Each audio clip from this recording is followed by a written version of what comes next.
Students, and welcome to today's live IELTS class. My name is Adrian, and I'm streaming to you from beautiful Budapest here in Central Europe. I hope everybody is having a great start to their weekend, is looking back on a productive week, staying healthy and strong. Hi Dhruv, hi Ashraf, hi Vamshi, Jaswant. Nice to see Jainil, our member in the class. Hi Carolina. Hello, everyone. Welcome to this live IELTS session where we are looking at the listening section. Specifically, we're focusing on part 3, part 4, the two more challenging parts, continuing from yesterday's listening part 1 and 2. So if you were here in yesterday's class, that's great. If not, no worries. These can be kind of independent listening exercises as well. Paya, good luck on your exam tomorrow. I know you've spent a lot of time in these classes, so be confident, apply the strategies, and remember, Paya, the turtle wins the race, okay? Slow and steady, stay focused, just keep going one step at a time, okay?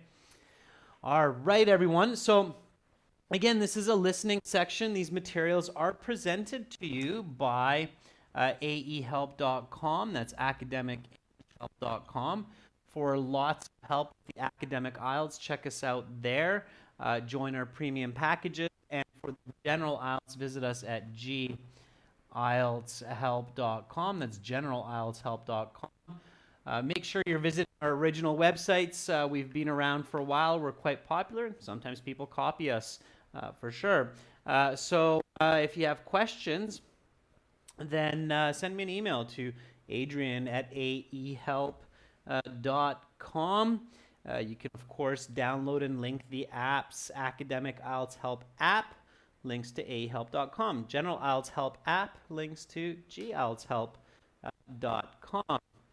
So if you don't have those yet, definitely worth getting them. So listening right now, and then tomorrow we'll have speaking. So make sure if you're here at this time, then tune in for our speaking class. And we'll get right into our listening session here. We'll start off by just doing listening part 3, and then we'll talk strategy after.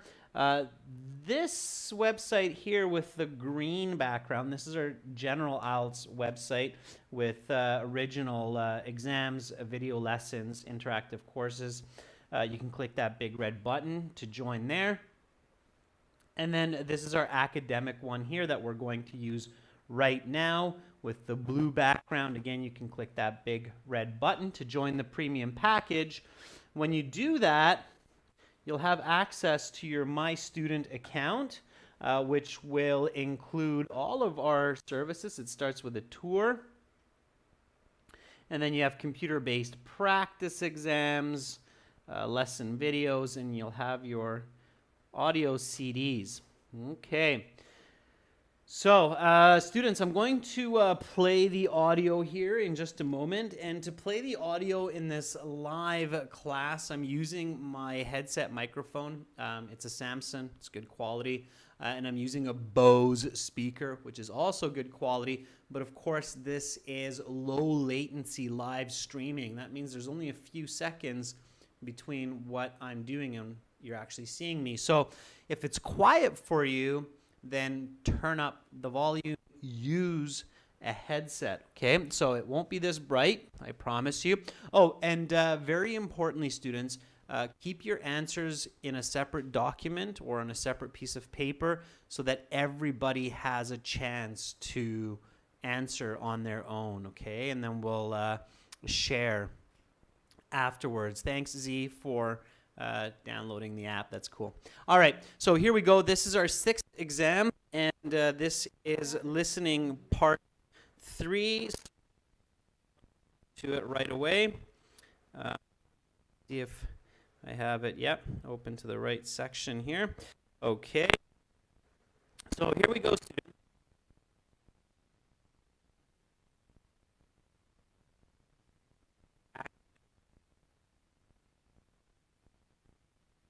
6. Here we go. Now turn to section 3. Look at questions 21, 26.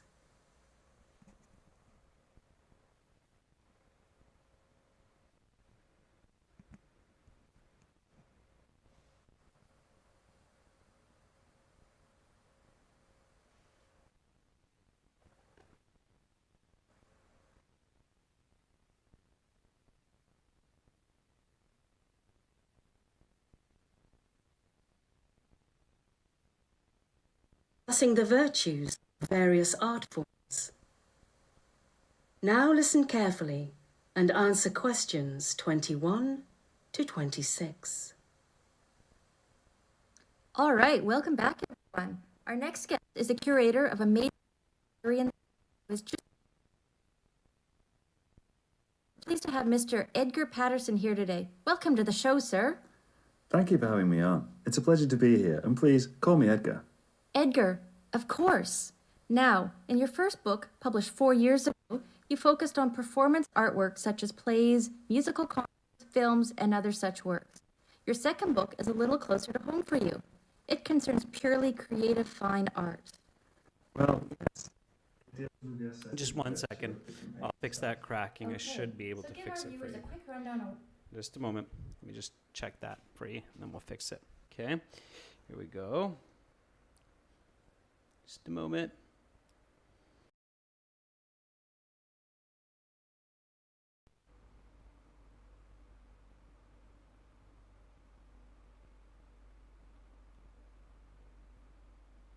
Okay, so I'll go back a little bit in the audio, and then we'll go for it one more time here. So it should be good. Just a second. Okay, here we go. 1 to 26. All right, welcome back, everyone. Our next guest is the curator of a major art gallery in the city who has just released his second book on the virtues of art. We're pleased to have Mr. Edgar Patterson here today. Welcome to the show, sir. Thank you for having me on. It's a pleasure to be here, and please call me Edgar. Edgar, of course. Now, in your first book, published 4 years ago, you focused on performance artwork such as plays, musical concerts, films, and other such works. Your second book is a little closer to home for you. It concerns purely creative fine art. Well, yes. It deals with the aesthetic virtue of different painting styles. Okay, so give our viewers a quick rundown on what your book is about. Does it make an argument? I mean, does your book take a position on a certain issue in the world of art? Yes, my book does take a position, and a rather radical one. The main thesis of my book is that the meaning we associate with a painting exists purely within ourselves. This is in stark contrast to many commentators who believe that the author of a painting gives the painting its meaning. Under this framework, if an artist intends his painting to represent the fear of an orphan child, then this is the one and only meaning such a painting can have. We might call this the intention theory of art. Conversely, my theory is that no matter what the intention of the author is, the meaning of the painting comes from the viewer. The meaning is exactly what the viewer thinks it is. This solves an important problem with the intention theory of art, namely that we do not have access to the mind of the artist, and therefore we do not have access to the painting's meaning at all. Very interesting, Edgar. But doesn't the intention theory work as a sort of grounding for artistic analysis? What I mean is, while we might not know the meaning the artist intended, isn't the point of art to try to discern this meaning? If art is just whatever we want it to be or feel it as, doesn't that somehow make it less valuable? That's an astute critique of my position, but one I have an answer for. My response is that art is not merely what we want it to be or feel it as. We can still participate in our critique and interpretation. All I want to say is, in the end, it is up to us to discern the meaning and value of paintings on our own. You now have some time to look at questions 27 to 30.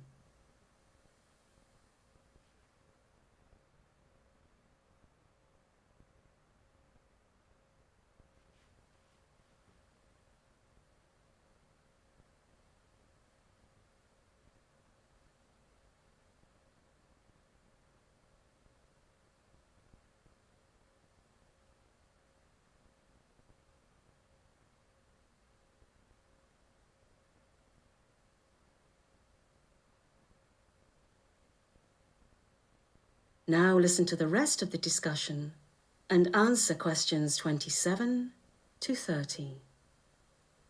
Now, let's talk about one type of controversial art, abstract art. How does your, can I call it a subjective theory of meaning? Yes, that is fair. Okay. How does your subjective theory of meaning apply to something like modern or abstract art? Art which doesn't tell an obvious story or have a clear meaning. Many people think that such works of art have no meaning at all. It's certainly an interesting case, but one which my theory is well matched to deal with. You see, abstract art has its critics. Like you say, they think it has no meaning at all. However, other people think abstract works of art have all sorts of meanings. Now, under the intention theory, most of these commentators will be wrong, since the work of art either has a meaning or it doesn't, and if it does, then it only has a single meaning. So under the intention theory, only those critics who discern the specific meaning of the artist will be successful. My theory, however, results in each critic being correct in their own way. For example, if, after critically analysing a certain abstract work of art, I determine it is meaningless, then it is meaningless. Because the meaning of an artwork comes from within, I cannot be wrong, and neither can other people. The critic who sees a metaphor for suffering and the critic who views it as something entirely different are both right. We are all correct in our interpretation, as long as we've given the painting a fair critique. What do you mean by a fair critique? Well, I mean it is not enough to merely look at a painting and write it off immediately as meaningless. One must go through a certain process. That said, there are certainly other... That is the end of section 3. You will now have half a minute to check your answers.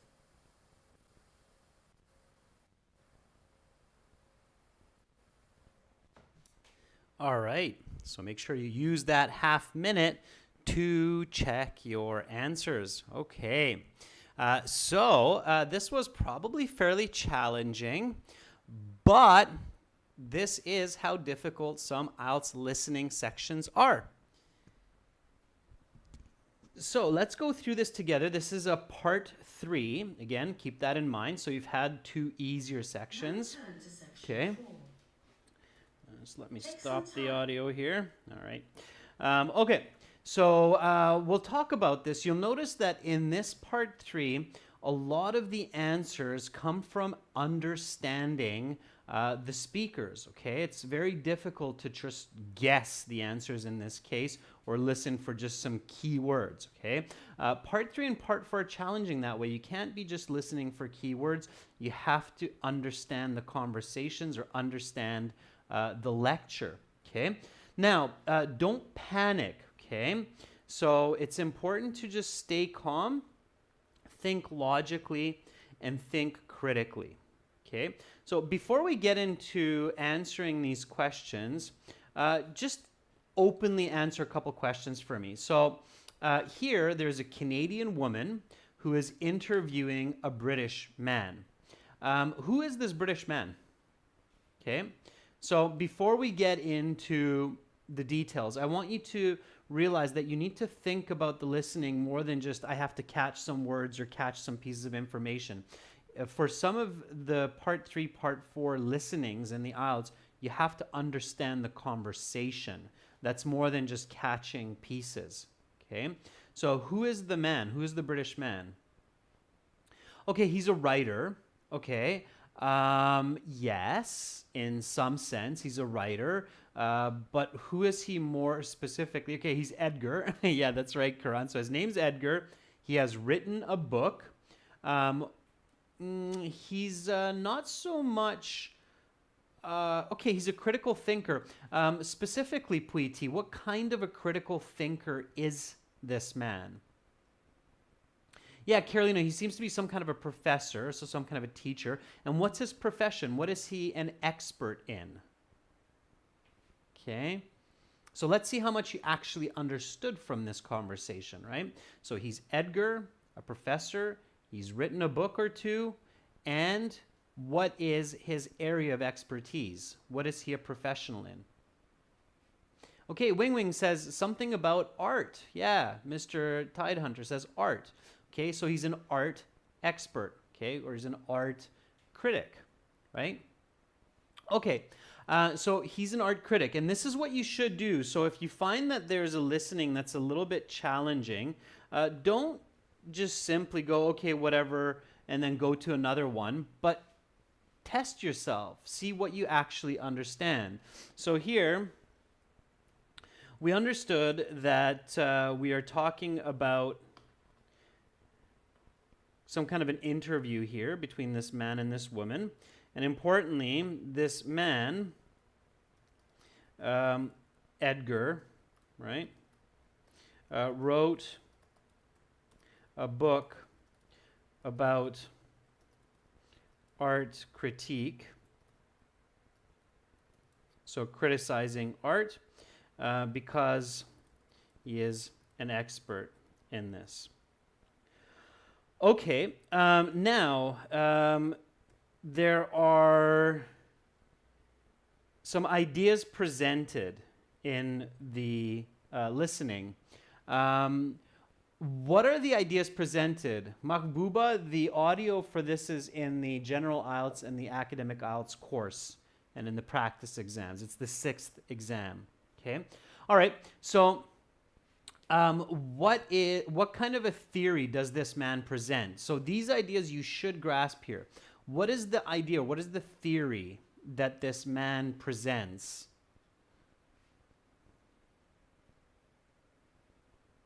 Okay, so what does he put forward? What does he argue? He says something very important. He's like, I have something that's quite important. What is that?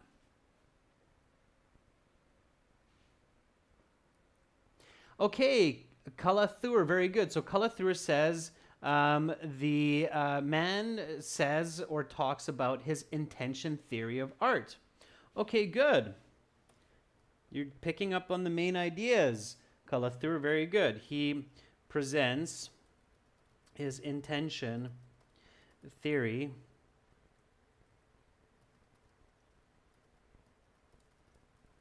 of art. And what is that? Okay, so what is the intention theory of art? What is that theory of his? So what does he argue? Okay, and that's what his book is about, right, Sanjay? So his book is about the intention theory of art. If you know the word intention, you can figure out what this theory is. Okay? So Lydia says the intention theory says that the person will understand the art according to their perspective. M. Verma coding says according to their own thoughts.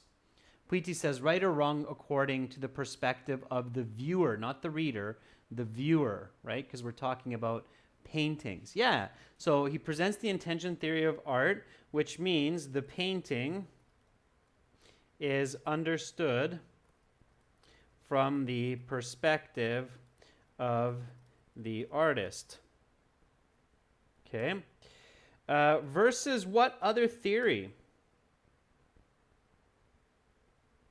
Or sorry, his theory that he presents is the subjective theory, right? Which is this. So the subjective theory of art, the painting is understood from the perspective of the artist. The intention theory is different. Okay, so let's not confuse these two. The intention theory of art is something different. What is the intention theory of art? It's not the viewer. So the subjective theory is the viewer's intention because of the word subjective. Subjective means each person's own opinion, right? The intention theory is actually different. What is the intention theory? So we don't want to confuse these two. Okay, so what we talked about just now is his theory is actually the subjective theory of art. What is the intention theory? So that's what he's kind of contrasting or comparing to. Okay? And if you think about this logically, you can kind of figure it out. Okay? The reason I'm showing you this is because if you can understand this in the conversation, these kinds of basic ideas that the man and the women are talking about, then you'll get most of the answers correct. Okay? So, what is the intention theory? If in one theory, the subjective theory, the viewer of the painting decides the meaning of the painting, then what would be the opposite? Okay, keep it simple. Intention theory is the art's meaning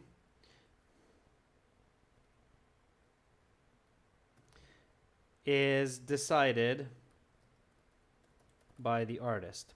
I'll give you a good example of this, okay? So if you find this confusing so far, don't worry about it. I'll give you a really good example, okay? So here we go.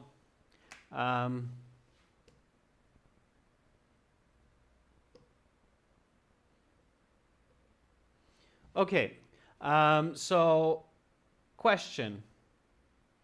What is this? So what do you see? What is this? Okay. You might think it's crazy or I've lost my mind, but I promise you I haven't. So what do you see here? Some of you are going, what? Tell me what you think you see here. Okay.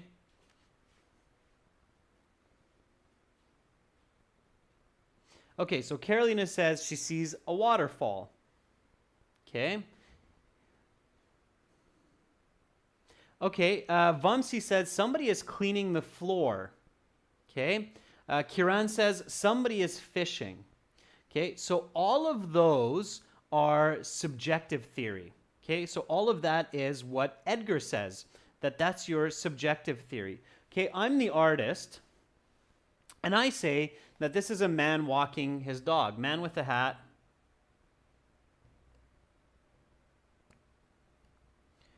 Walking a dog. Okay, this is the intention theory. Because I'm the artist, so I decide this art piece, what it means. And I decide that this is a man with a hat walking a dog. There's his little shoes, there's the man, there's the hat, and he's walking a dog. Okay, but many students, Carolina, said it was a waterfall. And Kiran said that it was fishing, close to what I drew, but not quite. Okay, so these would be the subjective theory of art. Okay, so according to the subjective theory, Carolina and Kiran are right because it's their decision, it's their subjective view. According to the intention theory, Carolina and Kiran are wrong because only the artist gets to decide this idea, and I decided that this is a man with a hat walking his dog. Okay? So that is the topic of conversation in this part 3. And they do explain it quite clearly. So if you were to listen to this one more time, you would see that, oh, okay, they talk about this back and forth quite a bit, and it's explained quite clearly. So even if you don't get all of the answers while you're listening, you can probably figure a lot of them out later as long as you understand this. Okay, and I can see that a lot of students are like, oh, okay, I get it now, I get it. So now we can go through the answers, and I'm sure now many of you will be like, oh yeah, okay, that makes sense. So here we go. All right, let's answer these ones. So these are kind of the easier questions in this part 3. So how many books has the guest written? Anybody catch that? So was it 1 book, 2 books, or 3 books? Yeah, very good. So many of you caught that. So the answer is B. In the interview, one of them says, in your last book, you talked about this, but in your new book, it's very, very different. Okay? So B was the correct answer. The guest, Edgar, has written 2 books. Good. Okay, what description does the guest give his book's thesis? So what's the description? That he talks about a position, that he presents a radical idea, or that his book is about the intention theory? Is it A, B, or C? Okay, the correct answer here is B. Remember what I said, students, it's not the intention theory. His theory is the subjective theory, and the subjective theory is radical. So he says, my book takes a very radical position on art. It argues that people give art its meaning. You don't have to have the artist. You can look at a painting and say, hey, that's a waterfall. And who's the wiser? If it's a waterfall, it's a waterfall. Okay? Radical is kind of like unusual. Okay, so the definition of radical is unusual and against the normal or expected.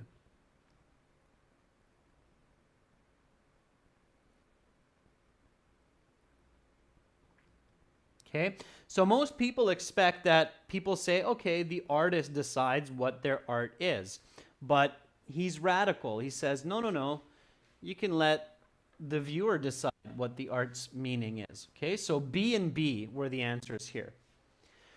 Okay, so now these should become quite a bit easier that you have a good idea of the conversation. Okay. So here, which statement best describes the intention theory of art? Is it A, the author creates the artwork's meaning, the meaning comes from the viewer, or there is no meaning outside the viewer's intention? This is the intention theory, not the subjective theory. Okay? The intention theory says that A, the author decides. The author is the artist. Okay, so the artist creates the meaning. All right, don't confuse intention with subjective. Listen to those words, right? Intention, the author or the artist intent, versus subjective, the subjective view of the viewer. Okay. Okay, so now it starts to get a little bit more clear. So what is the biggest problem with the intention theory? Okay, so what is the biggest problem with this theory of intention? So what's the biggest problem of the meaning of an artwork coming from the artist? Yeah, very good. So I can see a lot of you are choosing A. We don't have access to the mind of the artist. Just think about it, students. How many of you have been in a museum or saw an artwork where you're kind of scratching your head and you're going, is that a waterfall? Or is that a man fishing? Or what is that? And you go and you look for the little sign that says, this is a rocket ship landing on the moon. And you're like, oh, okay, it's not a waterfall. It's not a man fishing. It's a rocket ship landing on the moon. So you read the little sign, right? But if you don't have that sign, if the artist is nowhere to be found, then you just keep scratching your head. I'm sure everybody has had this situation, right? Bella's like, yeah, me. Okay, everybody has this situation. That's the problem with this intention theory, right? That's what they explain, is that you don't have access to the mind of the artist. You don't know what they're thinking. Okay, so far so good. Now it starts to make more sense. Okay. So according to the host, one of the main goals in Art Critic is to understand a painting's something. Now this should be easy. And the intention theory seems the best equipped for this task. What's the missing word there? Meaning, that's right, Preeti. Yeah. So the goal of, right, it's the first concept whenever people see art and they don't understand it, they're like, what does it mean? What is it? What does it look like? So meaning, yeah, meaning. So understanding a painting's meaning, and the intention theory seems to be the best equipped. The guest responds that art is not something what we want it to be, but that we must also participate in critique and interpretation. Anybody catch that? That was a more challenging one. That was a very specific word. Okay. Good guesses, students. The actual word that's used by the speaker is merely, and you do have to get these words correct in the listening. A synonym would be just. I don't think they will take the word just what we want it to be. You have to have merely, but it's close. Okay, merely. All right.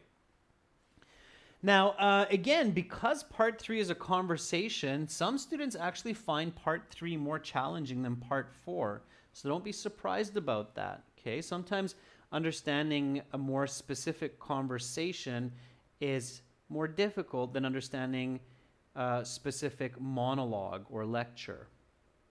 Right? And I've heard many students say that, oh, actually, I thought part 4 was easier. I thought part 3 was the most difficult. So part 2 and part 3, the conversation parts, can be quite challenging. So practice these. Okay, so now this table makes a lot more sense, because here we have the situation, here we have the intention theory, and here we have the subjective theory. So now you know that, okay, this is the artist view, and this is the viewer's perspective. Right? So the situation, and this is an inference type question. The only way you can answer this question is if you understood the dialogue. All right? So critic thinks critically about an artwork and judges it to have no meaning. Okay? According to the subjective theory, they're right. It has no meaning. It's not a waterfall. It's nothing. It's just scribbles and lines. According to the intention theory, is it right or wrong? It's wrong. Yeah, because the artist says, hey, it's a man walking a dog. So it's wrong. Okay? All right. The critic does not think critically about an artwork and judges it to have no meaning. Clearly, the critic is wrong because they don't know what the artist is thinking. And how about this one? The critic is what, according to the subjective theory? 28. Yeah, very good, everyone. He's wrong, yeah. Because remember what the man says, what Edgar says. Edgar says that this theory only works if you give attention to the painting or the drawing. So you can't just look at it and say, oh, it's just scribbles, it has no meaning. Because notice how when Carolina and Kieran looked at my drawing carefully, many of you saw the man there, and there was actually a man there. Carolina saw the waterfall, but Kieran did see the man fishing, okay? And somebody else saw the man cleaning the floor, so you were close, okay? So you have to give attention. You can't just not think critically. Okay, the critic understands the author's meaning. Okay, so in this case, the critic is right. And in the artist view, so number 29, understands the author's meaning. Yeah, right. Okay. So if I can see, like, let's say, okay, some drawings are really simple. What is that? So what did I just draw there? Anybody? What's this? Yeah, a face, okay? Or Makuda says a head or an emoji, a smiley face. That's exactly what I drew there. Yeah, I thought that. Okay, I drew a smiley face emoji head. And you understood my meaning. So you are right according to the intention theory, okay? And you're right according to the subjective theory because it's a happy face. That's what I drew. It was easily understood, all right? So good.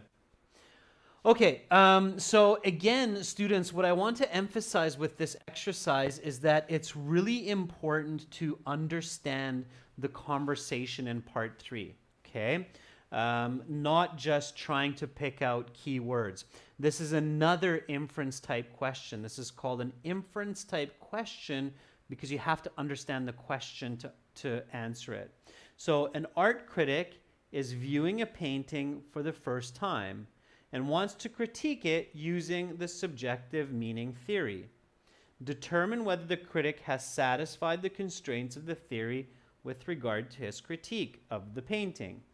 A, the critic has satisfied the demand of the theory, or B, the critic has not satisfied the demands of the theory. It's a really long question, but it's actually not that bad if you know what you're doing. So the critic looks at the painting for a moment and concludes from his initial impression that the painting lacks aesthetic value. Is the critic right? Do they satisfy the theory? Or B, are they wrong here? Okay, very good. The correct answer is B. The critic has not satisfied. Why? Because they only look at the painting for a moment. Okay, their initial impression. So the man says that they have to spend time with the painting or the drawing. Okay? All right, so again, just an important note here that for part 3, part 4, practice understanding the conversation and the lecture. And if you can't do that with just the audio, what should you do? Okay, so what should you do if you can't do it with just the audio, right? For part 3 and part 4, listening practice at home, if you do not understand the content of the conversation or lecture from just the audio, you must carefully read and analyze the transcripts. That's right. I can see a lot of you writing that. Okay. So the transcripts are the written version of the audio in the back of the book. We have that in our books. Cambridge books also have that. So use that, okay, for your studies. Awesome. So tough work, but hard work pays off, students. So good. Let's get cracking. Let's get right into listening part 4. Everybody good to go? Yeah? Listening to BBC is good, OS, but it might not be enough. You should have a variety of listening resources, okay? All right, so let's get into listening part 4. Again, students, remember to keep your answers to yourself until the end. Okay, we'll go over them at the end together. Here we go. Maybe a little bit easier than the previous for some. And 3, 2, 1. Turn up your headsets if it's quiet. Time to look at questions 31 to 40.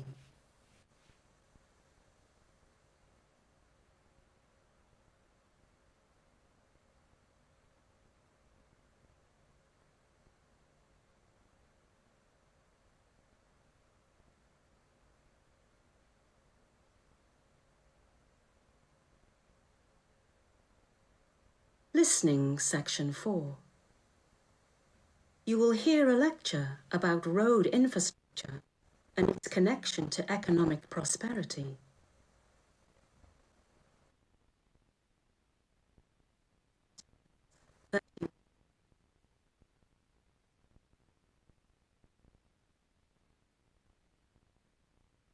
Roads were thought to have been created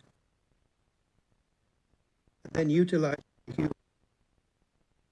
for travel between adjacent lands. These roads, evidence for which exists going back 12,000 years, were likely not connected so much to economic prosperity as to survival itself. These roads allowed hunter-gatherers faster access to greater swaths of land. The first paved roads were used in ancient Egypt about 4,500 years ago. Historians theorize that these roads were the first roads used for trade in our history. These roads also would have been used to transport items, such as building supplies. Though rivers were much more practical thoroughfares for the transport... Okay, just a moment. I see that some of you are saying the audio is crackling. Is it still crackling, the audio? Was it still crackling or not? Give you guys a little bit of a second chance at the beginning here. Was it bad or no? I see some students said it was cracking and then it stopped. Okay. All right, yeah, so some of you are saying it's fine. All right, then I shall start this again. Okay, just give me a second. I'll just see if I can adjust that, okay?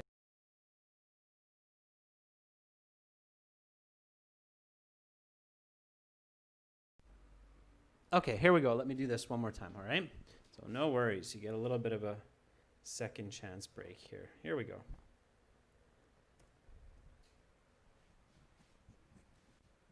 All right. Yeah, let me know if something's not clear, okay? A lot of moving parts here.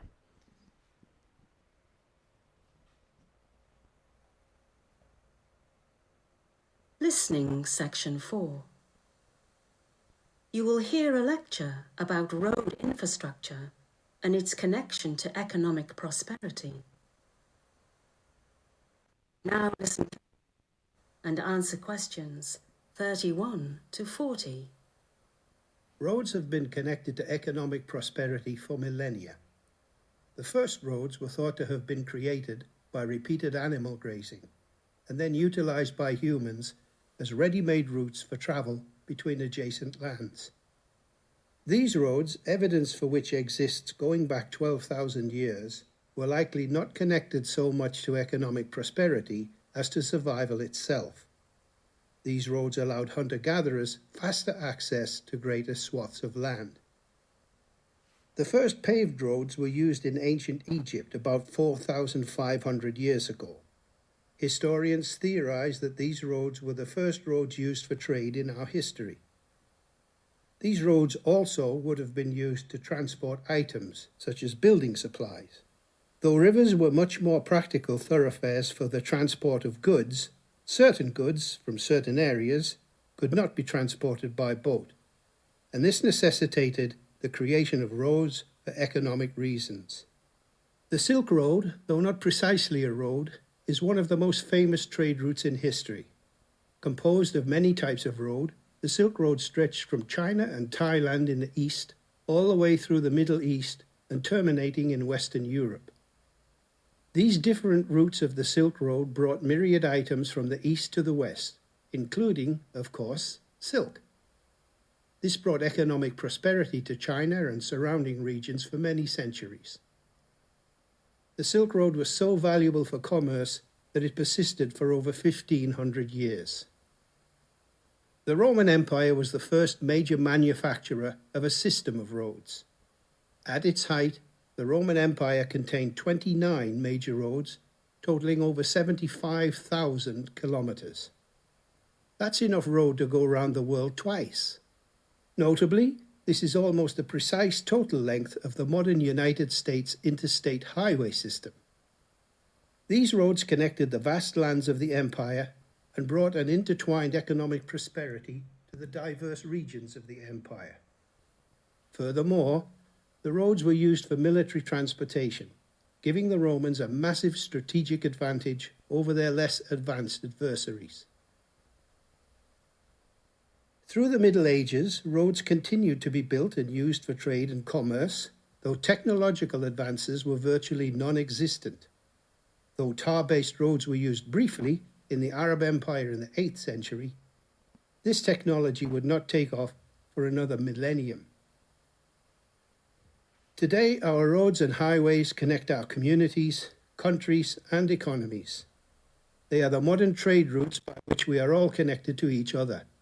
The modern world would not be possible without the vast expanse of road infrastructure. One interesting development in the history of road infrastructure was the advent of underground systems. The first such system, the London Underground, opened in 1863. Such subterranean routes greatly increase the volume of human life that a city can sustain, thus increasing that city's economic output. London would not be a fraction of the economic powerhouse it is today without its underground rail system. The same can be said for virtually every other major economic centre. Underground systems are the next generation of economic generators. While roads move goods which create economic prosperity, underground systems move human capital, which creates further economic prosperity. What is the next great advance in ground transportation? Some futurists have theorized about a system of tubes propelled by air pressure or other means, which would transport individuals vast distances in short times. Such a system could move humans at unprecedented speeds, perhaps with an economic footprint far less than that of subterranean networks. Such tubes could even be built underwater. Imagine such a system connecting New York to London or Tokyo to San Francisco. It would be incredible. Whatever lies ahead for humanity, roads have gotten us to where we are, and they are very likely to play a prominent role in getting us to where we will be next, in one form or another. That is the end of section 4.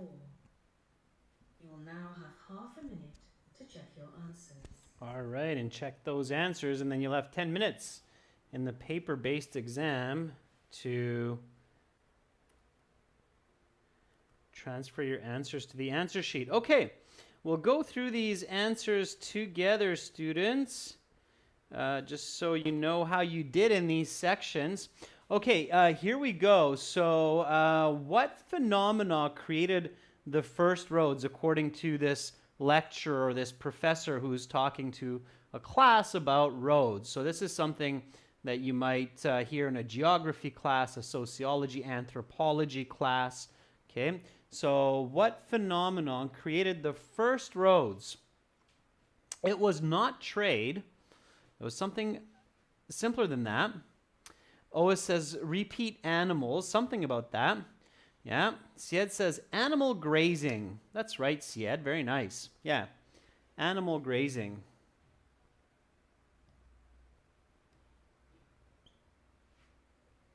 Okay, so animals basically moving in a direction and eating the forest or eating the vegetation. Animal grazing, it's 2 words, so not repeated animals, just animal grazing. That means animals feeding, okay? All right, number 32, though roads were necessary for the transportation of many goods, what was a much more practical thoroughfare for the transportation of goods in ancient times? So, what was more common a long time ago to use than roads?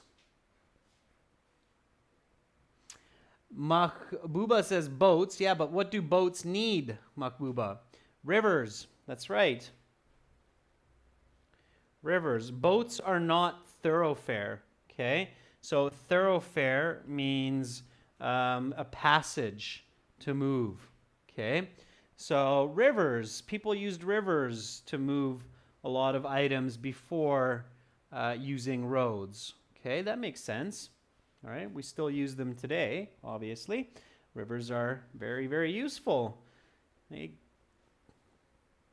allow us to move easily from one place to another over great distances. All right. Let's keep going here. So, interesting little fact with number 33. Which of these roads total approximately 75,000 kilometers? The United States interstate system, the ancient Egyptian road network, the ancient Roman road network, the Silk Road. Was it 1 and 3, 1, 2, 3, and 4, or 1, 3, and 4? The correct answer here was B. Very good for those of you who got that. Or sorry, it was A. Very good for those of you who got that. Okay, so A. Only 2 of these, right? So the U.S. interstate system and the ancient Roman road network is approximately 75,000 kilometers, so the correct answer here was A. The Silk Road, not quite as long. Ancient Egyptian road network, no mention of that. Okay. So correct answer here is A. A. 1 and 3. All right. Okay. So, and anybody, just bonus question, you should always test the depth of your knowledge or your understanding. Anybody catch how many? So how many roads? What were the number of roads, or the main roads of the Romans, that equaled this 75,000 kilometers around Europe? Anybody catch the number of roads that the Romans kind of... Yeah, very good, Huang. Hats off to Huang. Huang gets a super thumbs up. That's for you, Huang. Mayur got it as well. 29. Yeah. So according to historians, 29 major Roman roads equaled 75,000 kilometers. Wow, those Romans were really advanced in their building. Very nice. Nice job, Huang, and nice job, Mayur. All right. That's your active listening. Okay, what were 2 benefits of the Roman road system? You have to get both of these correct. Economic prosperity for the city of Rome increased mobility of Roman armies, rapid technological advances, import of luxury goods from China, or broad economic prosperity for the empire. Which of these two are correct? Fahad says D. Lydia says A and E.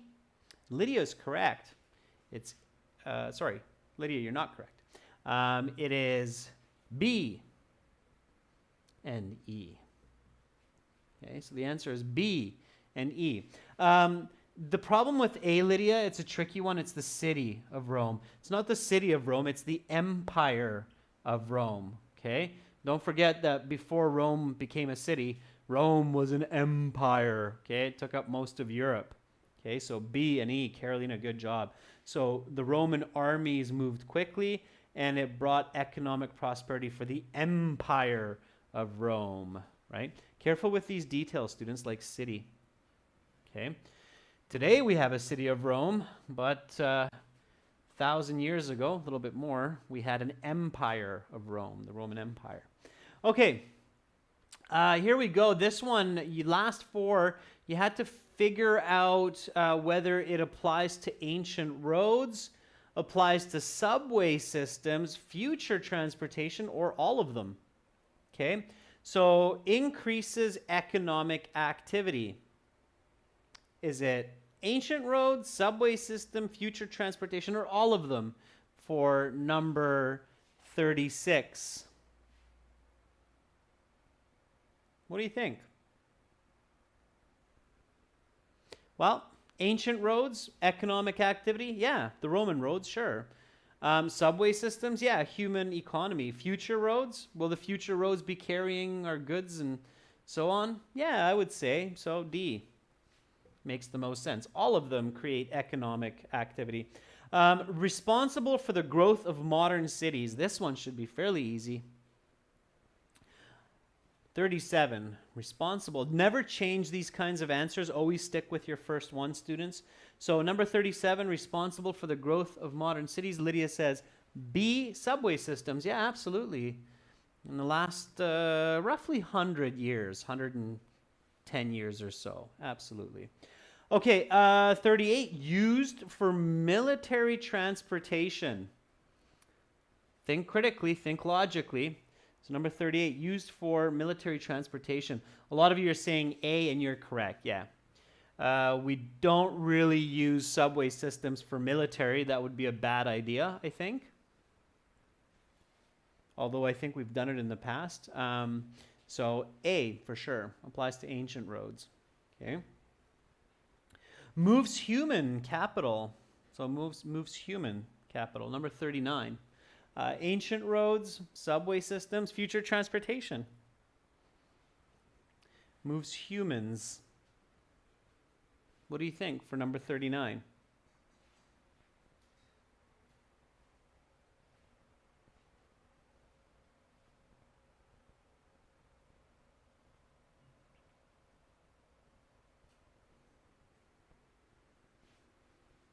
Yeah, okay, so give you a chance there. Moves human capital, I would say all of them. Okay, ancient roads moved humans. Subways definitely move humans, and I'm guessing future transportation will move humans as well. So 39, D makes the most sense. Again, just visualize it, think critically. Okay, will move humans at unprecedented speeds around the world. Last one, this is thankfully a fairly easy one. Number 40, Wamsi says, that's a C for sure. Yeah, because it's will move, right? So it's not happening yet.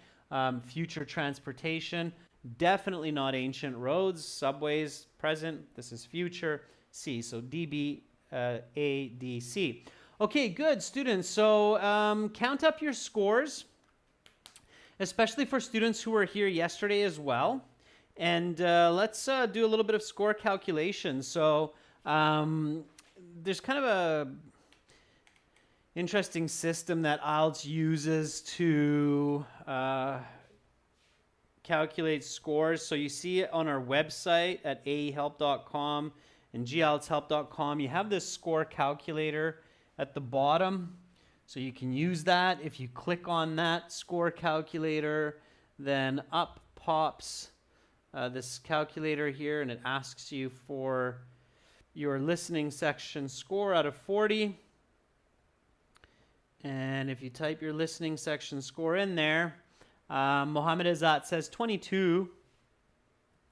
So 22 out of 40 is a 5.5. I know it's tiny, but you can hopefully see that. So let me make it bigger. It's your listening. Okay, so 22, 5.5. Udaya got 35. 35 would be a band 8. I think that's your band, close to your band 8 cutoff. Jainil got 30, so Jainil, you would get a band 7. Okay. M. Verma Coding, very adamantly saying 29. 29 is a 6.5, so I guess that's the cutoff for 7 and 9. So M. Verma, you're 1 raw score away from a band 7. Okay, you're 6.5. It's a high 6.5. Fahad says 26. 26 is a 6.5. Okay, cool. You can use that, students. You can use that score calculator for free on the websites, okay? General IELTS 1 has that as well. All right, let me brighten up our live stream. It's going to get really bright here for just a moment, but then I'm going to cut back to a darker background. So good job, everyone, in yesterday's and today's listening class. I hope you enjoyed that. And tomorrow we'll have speaking part 2, speaking part 3. Remember, keep practicing, keep sharpening your ears, and progressing with your active listening skills. That's not just the language skill, that's also a communication skill. So pay attention to that, okay? All right, everyone. That's it for me for today. Again, tomorrow speaking. Hopefully you will be here. If you like this class, you want lots of lessons in HD video, of course, much better quality than low latency live streaming, then check us out at aehelp.com for academic IELTS, gieltshelp.com for general IELTS. I'm Adrian. Much love to all of you wherever you are in the world. Have a great rest of your day and sweet dreams if it's late in your country. Bye for now.